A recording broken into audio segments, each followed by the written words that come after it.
할렐루야. 아멘. 우리가 지난 시간에 출애굽기 3장 10절부터 14절 말씀을 똑같이 본문을 보면서 준비됐나요? 라는 제목으로 같이 은혜를 나누며, 우리는 하나님께서 우리에게 정말로 어떤 명령을 하실 때 우리는 어떠한 준비를 하고 있는가, 또한 준비가 되어 있는가. 명하시면 곧바로 아멘 순종하며 주여 내가 여기 있습니다, 나를 보내소서라고 고백하며 그렇게 나갈 수 있는 준비가 되어 있는가에 대해서, 또한 그렇게 준비되고 쓰임받았던 이들에 대해서 이야기를 나누었습니다. 오늘은 똑같은 본문 말씀을 가지고, 그러면 왜 하나님은 우리를 가만 놔두지 않으시고 우리를 준비케 하시는 분이심을 다시 한번 알아가는 시간을 가지기로 원합니다. 그래서 준비케 하시는 하나님이라는 제목으로 같이 은혜를 나누시기를 원합니다. 아멘. 하나님은 모세를 오늘 본문에 보면 택하셨습니다. 여러분, 하나님을 만난 모세에게 하나님이 어떻게 준비시키셨는지, 그래서 종살이를 하던 애굽의 이스라엘 백성들을 어떻게 이끌고 나오게 하셨는지, 하나님은 그를 어떻게 준비시키고 있는지, 하나님의 과정을 보면서 하나님이 쓰시고자 하는 자에게는 하나님이 어떻게 준비시키시면서 사용하시는지에 대해서 오늘 하나씩 하나씩 알아보기를 주님의 이름으로 부탁을 드립니다. 아멘. 먼저 무엇을 준비하고 준비케 하셨느냐. 모세에게 하나님이 준비시키신 것은 바로 학문적인 준비가 되어 있었다라는 겁니다. 아멘. 그러니까 학문적인 준비라고 이야기하니까 뭔가 학교 가서 배워야 될 것 같고, 꼭 어떤 위대한 스승에게 뭔가를 배워야 할 것만 같은, 또 많은 책들을 통해서 배움을 익혀야 될 것 같은 그런 생각이 들기도 합니다. 그러나 여기서 말하는 학문적인 준비라는 것은 우리가 삶을 통해서 배워가는 모든 과정을 이야기하는 겁니다. 아멘. 배움에는 끝이 없다는 말이 있습니다. 그래서 뭐예요? 평생 교육이라는 말이 우리에게는 너무나 익숙합니다.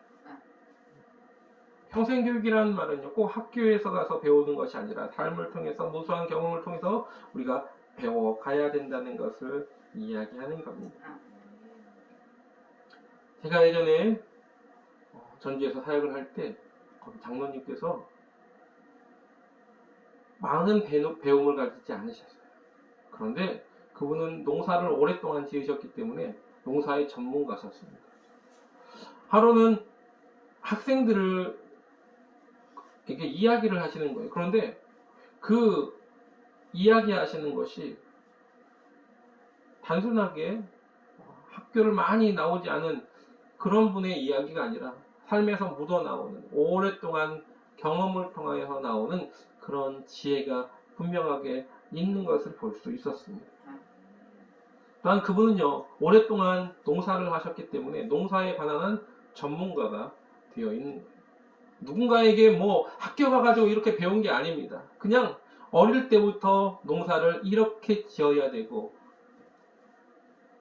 몇 월 달에는 어떤 농사를 지어야 되고, 또 봄에는, 여름에는, 가을에는 시기에 따라서 어떤 씨를 뿌려야 되는지를 너무나 잘 알고 계시는 그런 전문가였다는 겁니다.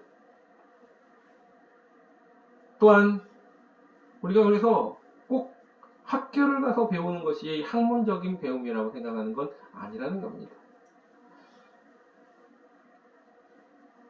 한때 그 침술에 관한 어떤 분에 대해서 논란이 있었습니다. 그분의 이름이 구당 김남수옹입니다.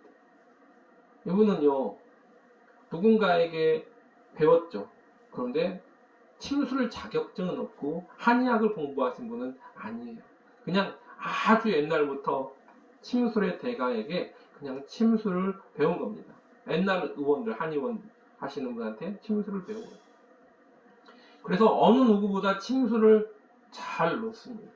그런데 한의사협회에서 이분을 고소를 했어요. 네? 무면허로 침술을 놓기 때문에 고소를 한 겁니다. 이분에게 가가지고 침을 맞고 고침을 받은 사람들이 되게 많은데도 불구하고 자격증이 없다는 겁니다. 그래서 그 자격증이 없기 때문에 이 사람은 무면허고 불법이다. 벌금을 내라. 이렇게 법원에서도 판결이 났어요. 우리가 생각했을 때 이것이 과연 옳은 것이냐? 물론 나라에서 자격증을 무면허로 행하는 의술 때문에 피해를 입은 이들이 나타나기 때문에 그것을 방지하기 위해서 그렇게 자격증 제도를 만들었지만, 그러나 이런 분들은 어떻게 그냥 자격증이 없다는, 또 학교를 안 나왔다는 이유만으로 불법이라고 행할 수 있느냐라는 겁니다. 어느 누구보다 침을 잘 놓는데, 그렇죠?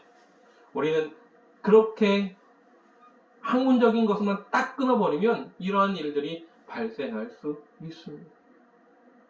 TV 보면 생활의 달인 이런 이들이 나옵니다.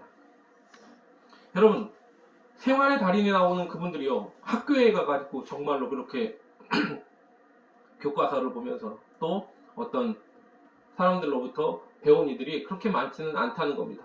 자주 오랫동안 반복을 하다 보니까, 연습을 하다 보니까 거기에 특출난 재능이 있어가지고 그렇게 달인이 된 거예요. 그들은 모두 오랜 경험과 윗대로부터 배움을 가지고 있었기 때문에 그것이 가능했다라는 겁니다. 여러분, 우리가 어떤 학교에 가가지고 학문적인 어떤 것만을 배움이라고 생각하면 안 된다는 걸 이야기하는 겁니다. 길거리에 지나가는 개미에게도요, 우리가 배울 수 있을 땐 배우는 겁니다. 그래서 잠언서 6장 6절은 이렇게 말하는 겁니다. 게으른 자여, 개미에게 가서 그 하는 것을 보고 지혜를 얻으라. 여러분, 작은 일, 사소한 일, 이런 것 가지고 뭘 이걸 거 배워 라고 할 수 있습니다. 그런데 여러분, 아주 사소한 일, 또 작은 일이라도 내가 배우는 것을 멀리해서는 안 된다라는 겁니다. 아멘. 이런 말이 있습니다. 사람 셋이 걸어가면 그 중에 한 명은 스승이 있다 라는 말이 있고요. 또 어린아이에게도 배울 것이 있으면 배워야 된다. 3살짜리 어린아이에게도 배울 것이 있으면 배워야 된다는 말입니다.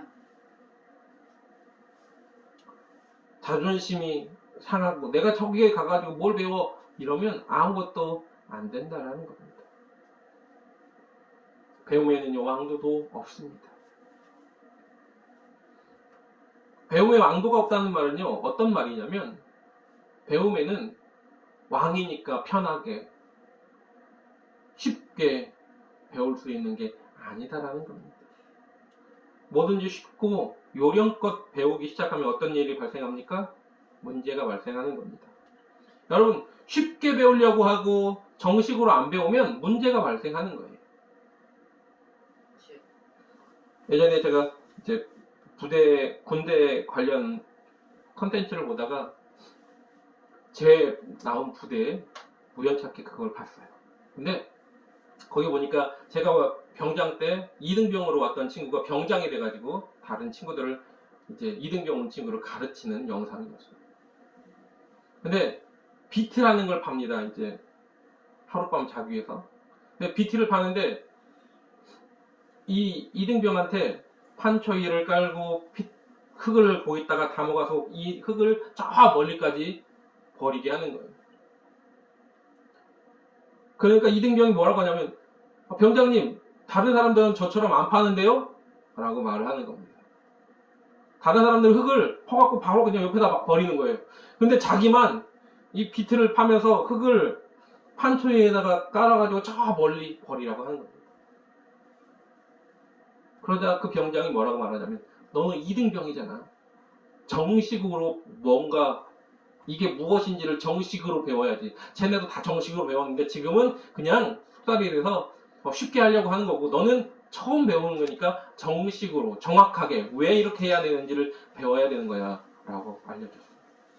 그렇습니다. 처음부터 요령껏 배우면 문제가 발생하는 겁니다. 뭐든지 마찬가지입니다. 처음부터 요령껏 배우는 게 아니라 어떻게 해요? 좀 힘이 들더라도 정식으로 배워야 된다는 겁니다. 선무당이 사람 잡는다는 말이 있습니다. 어설프게 배운 것은요, 분명하게 사고를 일으킨다라는 말입니다. 얕은 지식으로 흉내를 낼 수는 있어요. 하지만 정작 문제가 발생하면, 이 얕은 지식으로 어떤 흉내는 내지만 정작 문제가 발생하면 해결할 수는 없다라는 겁니다. 여러분, 이단이나 사이비가 왜 생겨납니까? 제대로 정식으로 안 배웠기 때문에. 그냥 이들도 뭐예요? 대충 겉핥기식으로 배우다 보니까, 그러다 보니까 이러한 현상이 일어나는 겁니다. 한번 배울 때 제대로 배워야 되고, 그리고 그걸 몸에 익혀, 그리고 머리에 쌓이게 해야 되고, 몸에 습관화 돼야 되는 겁니다. 농구 선수들 중에 제가 예전에 가장 좋아했던 선수가 있습니다. 그분이 누구냐면 이충희 선수예요. 근데 이 이충희 감독이 별명이 뭐냐면 슛도사입니다. 슛을 너무 잘 쏴요. 근데 이분이 시력이 별로 안 좋대요. 그래서 시력이 안 좋은데 농구 선수니까 슛을 잘 쏴야 되니까. 그래서 이분은 슛을 잘 쏘기 위해서 하루에 1000번씩 슛을 쐈다고 합니다. 나중에는 눈 감고도 쏴서 들어가는 그런 경지에 이르렀다고 하죠.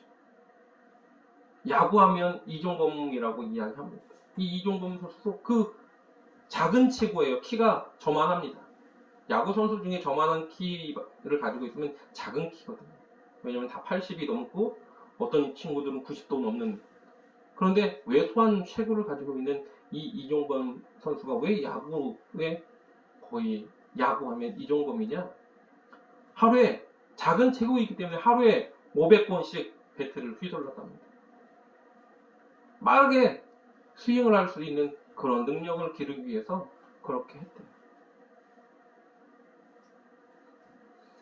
익히는 그 순간 제대로 익혀야 달인이 될 수 있다는 걸 잊지 마시기 바랍니다. 예전에 남자의 자격이라는 프로그램에서 이제 여러 합창단을 했어요. 그 중에 청춘 합창단이라는 그걸 했는데, 그때 연세가 많으신 분들을 모아다가 같이 연습을 하는 겁니다. 근데 그 지휘자가 그때 누구였냐면 그 김태원 씨였어요. 근데 그 가수 김태원 씨가 부활의 그 모든 작곡을 하고 리더였는데, 부활을 할 때도 가수 그 싱어가 음이 하나만 틀려도 다시 하고를 무한 반복했대요. 그래 그 부활의 보컬들이 너무너무 힘들었다고 합니다. 거기서도 마찬가지로 그랬어요. 이 어르신들을 모시고 합창을 하는데도 불구하고 틀리면 또 하고 무한으로 반복하게 되더라고요.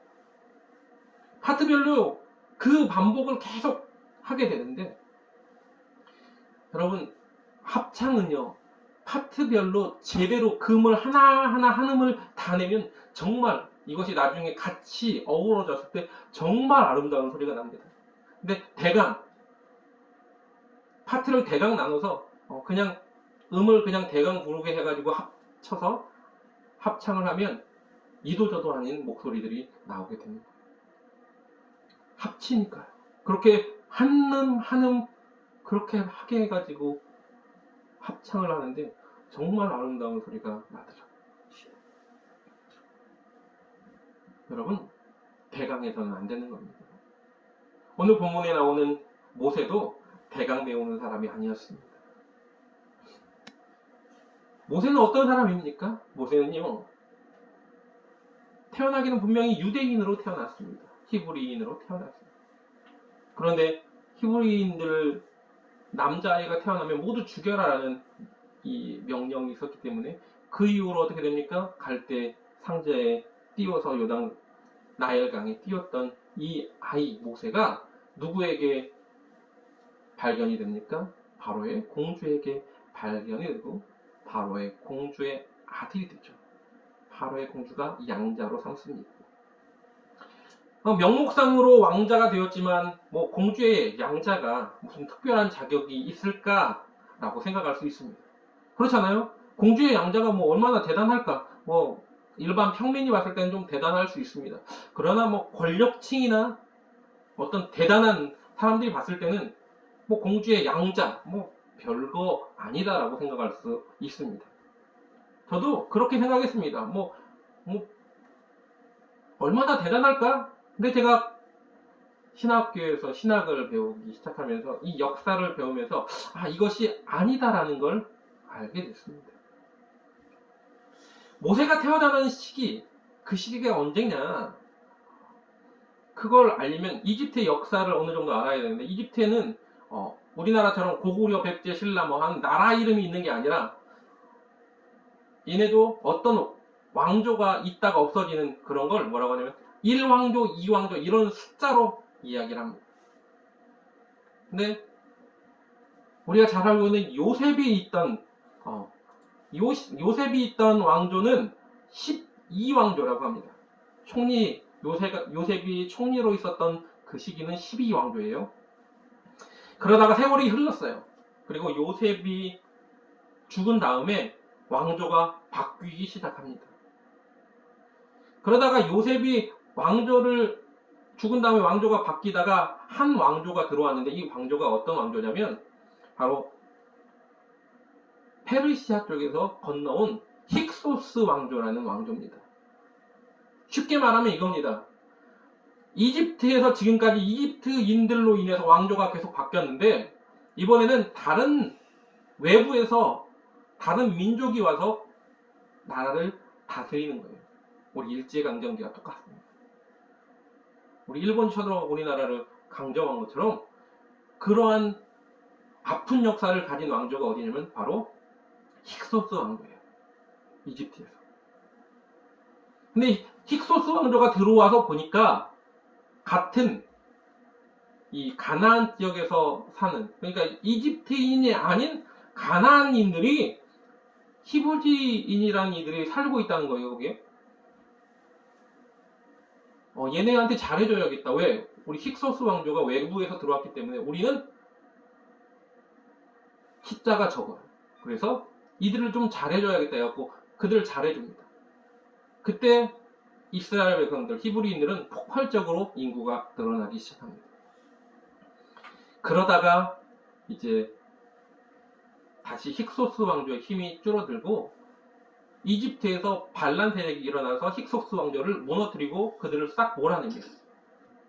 그걸 한 사람이 누구냐? 바로 아흐모세 1세라는 사람입니다. 이 아흐모세 1세가 누구냐? 바로 하셉투스의 할아버지예요. 이 아흐모세 1세가 그렇게 몰아내보고 보니까 이민족이 하나 있어요. 그 이민족이 누구냐? 바로 히브리인들이에요. 오랫동안 살긴 했지만 또 얘네가 사람이 많으니까 혹시나 힉소스 왕조처럼 또 이집트를 전복시키진 않을까 생각해서 그때부터 뭘 합니까? 이들을 노예로 만들어 버립니다. 그것이 바로 이집트에서 이스라엘 백성들이 노예 생활을 하기 시작하는 그 모습입니다. 그런데 노예 생활을 하는데 힘들게 노예를 했는데도 계속 숫자가 늘어나요. 그러자 그의 손자 투투모세 1세가 사내 아이가 죽으면 다 죽여버리라는 그런 산하 제한을 합니다. 그리고 이 투투모세 1세의 딸이 있는데 그게 누구냐? 바로 하셉투스라는 여인입니다. 투투모세는요, 이 아들이 원래 없었어요. 원래 일왕비, 원래 왕비에게는 아들이 없었습니다. 그래서 다른 두 번째 왕비에게서 아들을 얻었어요. 그 원래 있던 왕비에게서 딸밖에 안 왔는데 그게 바로 하셉투스입니다. 그래서 거기는 친족 간에 결혼을 합니다. 그래서 둘째 부인에서 낳은 아들과 그리고 하셉투스가 결혼을 합니다. 결혼을 했는데 또 뭐예요? 아들을 못 낳았어요. 하셉투스에게는 아들이 없습니다.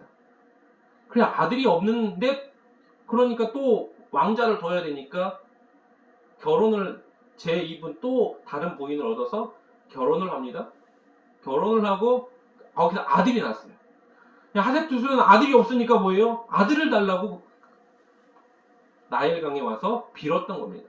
나일강에 와서 빌었는데 보니까 바구니가 떠내려오는 거예요. 그리고 바구니에서 보니까 애가 하나 있는 겁니다. 그것도 사내 아이가. 옳았구나 하고 그 아이를 아들로 양자로 산 거예요. 여러분 모세라는 이름이 물에서 건져냈다라는 뜻만 가지고 있는 게 아닙니다. 좀 전에 보면 그 하셉투스의 아버지 이름이 뭐냐면 투투모세예요. 그럼 투투모세의 아버지 이름은 뭐냐? 아흐모세입니다. 모세라는 이름들이 왕의 이름 중에 들어가 있다는 건 무슨 말을 의미하냐면 왕권의 왕이 될 가망성이 많은 그런 인물에게 모세라는 이름을 적어줬다는 겁니다. 그러니까 이 왕이 될 사람을 이제 경쟁자를 하셉투스가 건진 거예요. 그런데다가 이 하셉투스의 남편인 투투모세 2세는 일찍 죽었습니다. 일찍 죽고 그의 아들, 아까 아들 하나 태어났다고 했죠? 다른 부인에게서. 그 아이가 3살 때 왕이 됩니다.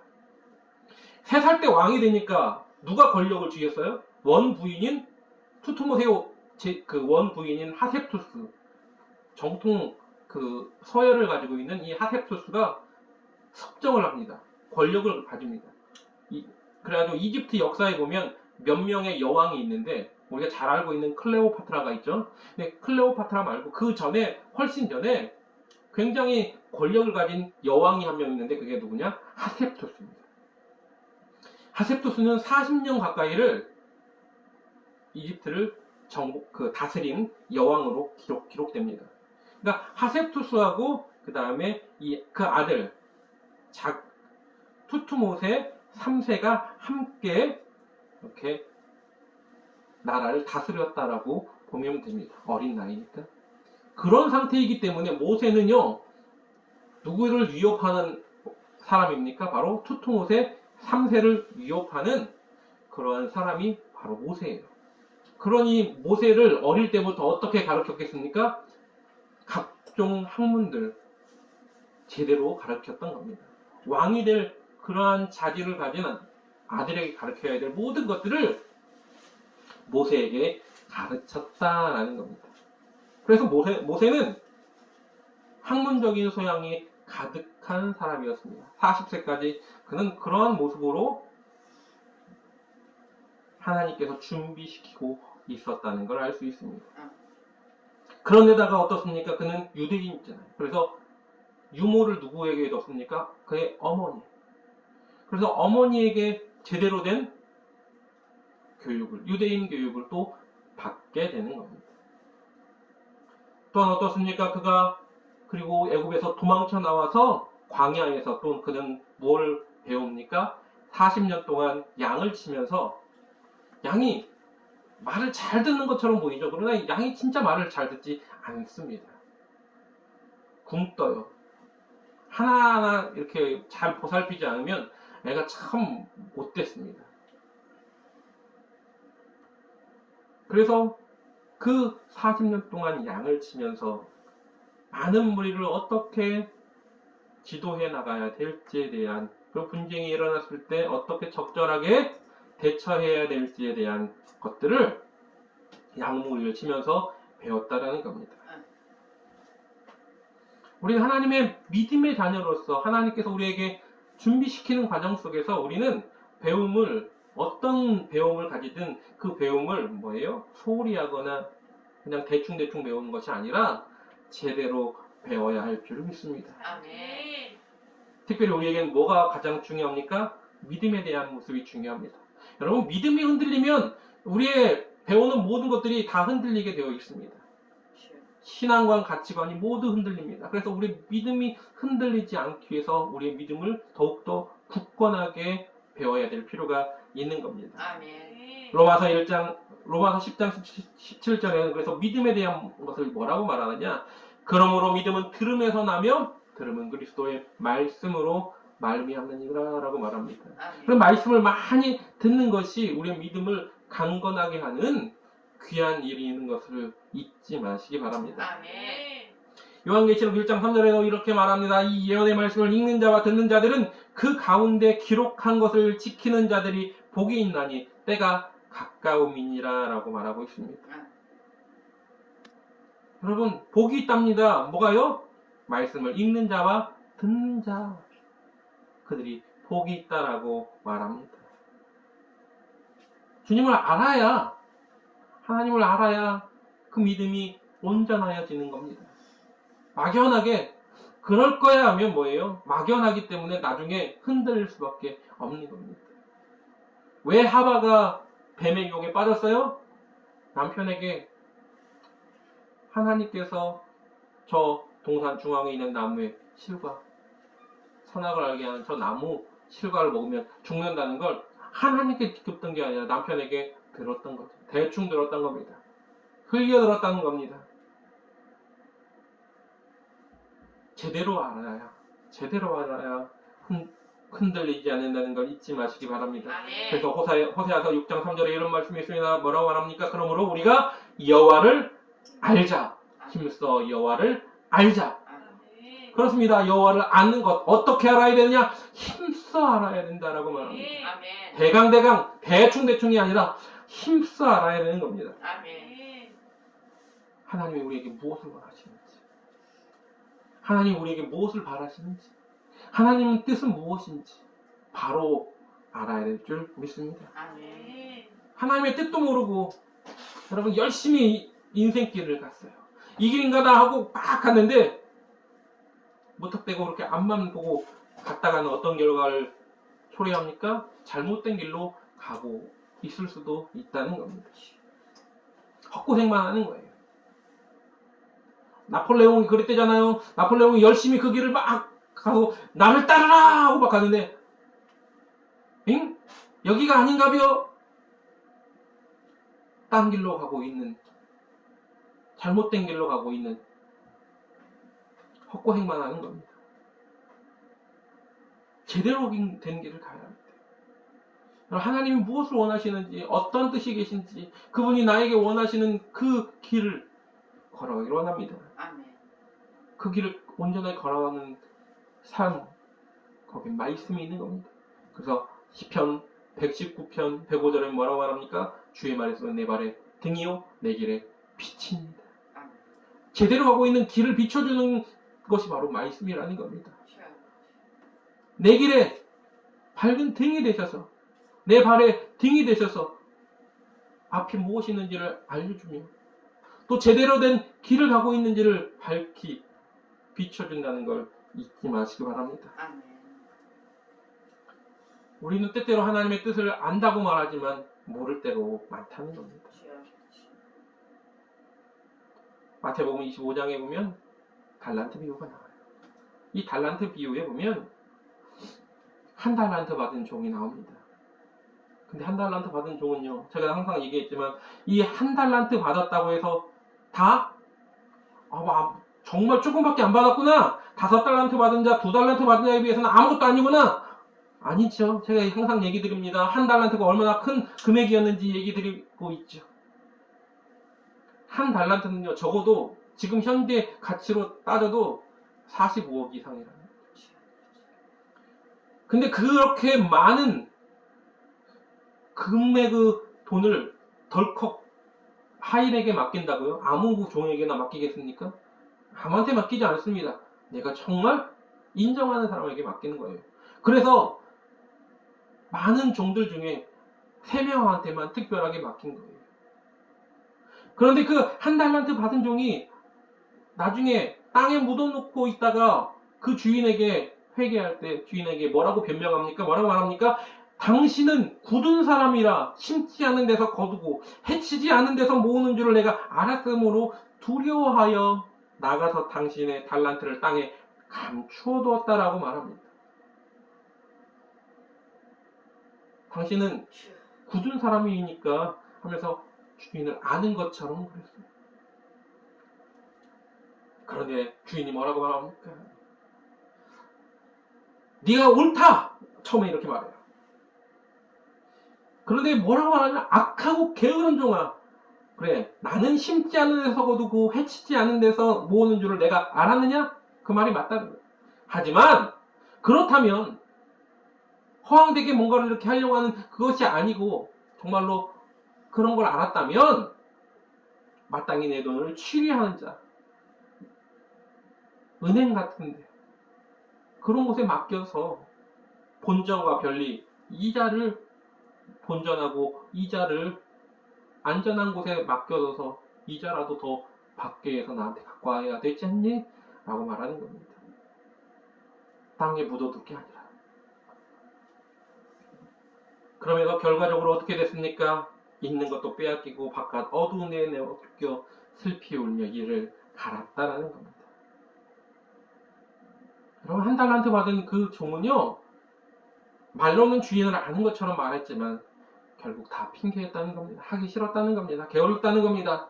여러분, 주인이 있을 때는 얼마나 성실했으면 그 3명의 제자의 3명의 종에 포함이 됐겠습니까? 그러나 결국 주인이 없으니까 어떤 일이 벌어지니까 본성이 나오는 겁니다. 게을름의 본성이 나오는 겁니다. 취리하는 자에게 맡길 만한 수고도 하지 않을 만큼 게을렀다라는 겁니다. 주인의 뜻을 완전하게 무시했다라는 겁니다. 우리가 믿음의 사람이라고 말하지만 그러지 못한 이들이 얼마나 많은지 모릅니다. 이것이 하나님의 뜻이라고 말하면서 하나님의 뜻대로 살아가지 못하는 이들이 얼마나 많은지 모릅니다. 마태복음 7장 21절부터 23절에 이렇게 말합니다. 나더러 주여 주여 하는 자마다 천국에 다 들어갈 것이 아니요 다만 하늘에 계신 내 아버지의 뜻대로 행하는 자라야 들어가리라. 그때 많은 사람이 나더러 이르되 주여 주여 우리가 주의 이름으로 선지자 노릇하고 주의 이름으로 귀신을 쫓아내며 주의 이름으로 많은 권능을 행치 아니하였나이까 하리니 그때는 내가 저에게 밝히 말하되 내가 너희를 도무지 알지 못하니 불법을 행하는 자들아 내게서 떠나가라 이렇게 말했다는 겁니다. 주의 뜻이라고 말하면서 이것저것 할 수 있는데 제대로 주님의 뜻이 아니면 그것은 불법을 행하는 어리석은 자의 모습밖에 되지 않는 겁니다. 여러분, 헛수고가 아니라 제대로 된 수고를 하시길 주님의 이름으로 부탁을 드립니다. 그렇기 위해서 뭐예요? 주님이 무엇을 원하시는지 알아야 되는 겁니다. 힘써 아는 거예요. 안 그러면 망합니다. 호세아서 4장 6절에 그래서 뭐라고 말합니까? 내 백성이 지식이 없어 망하는도다 라고 말하고 있습니다. 그 지식이 뭐예요? 하나님을 아는 겁니다. 여호와를 아는 겁니다. 그 지식이 없어 망하는 거예요. 믿음의 사람은 왜 망하는 줄 아십니까? 하나님을 제대로 알지 못하기 때문에 망하는 겁니다. 그래서 뭐래요? 알아야 되는 거예요. 하나님의 일을 하기 위해서는 준비가 되어 있는데 어떤 준비요? 하나님을 제대로 아는 준비. 또한 우리에게 각자 그 재능을 주셔서 그 일을 할 수 있게 한 그것에 대한 학문적인 배움의 준비.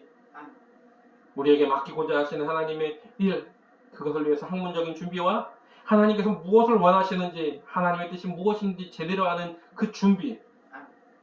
그 준비가 제대로 되어서 하나님이 쓰시고자 할 때 주님, 제가 여기 있습니다. 제대로 쓰임받기를 주님의 이름으로 부탁을 드립니다. 아멘. 기도하겠습니다. 이 시간 기도할 때 우리 마음을 하나님 붙잡아 달라고. 이 시간 하나님의 귀하신 뜻을 깨닫게 해달라고. 다 같이 말씀을 생각하면서 통성으로 주의 일 청하고 기도하겠습니다. 주여! 오 할렐루야. 사랑과 내가 충만하신 하나님